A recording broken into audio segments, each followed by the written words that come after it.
Kwenye kikao na wanahabari, wakazi hao wa Kapseret wamelalamikia sehemu hiyo ya kuweka taka kuwa inaweka hatarini maisha yao kutokana na harufu mbaya kutoka sehemu hiyo. Changamoto za hapa dump site, hii moshi huwa inatuumiza, na sababu sisi hakuja kutafuta riziki hapa. Na tungepata mahali penye hii dump site inaweza pelekwa, at least tungeweza fanikiwa tukapumua hewa mzuri, tuwe na afya salama.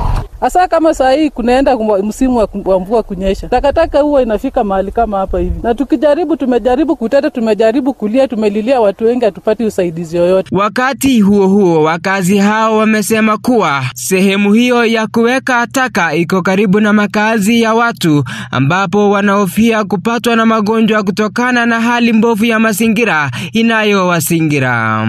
Hii sehemu ya dump site iko karibu na makazi ya watu, ambapo wakati wa mvua tunasumbuliwa na matope. Moto ikakisha, moshi inatusumbua. Manyumba ambayo iko karibu na mahali hapa zimezeeka kwa ajili ya moshi. Hii dump site kwa ajili iko karibu na manyumba ya watu, kuna vitutu kama inzi. Nikiripotia CCF Radio, langu jina ni Justus Bitok.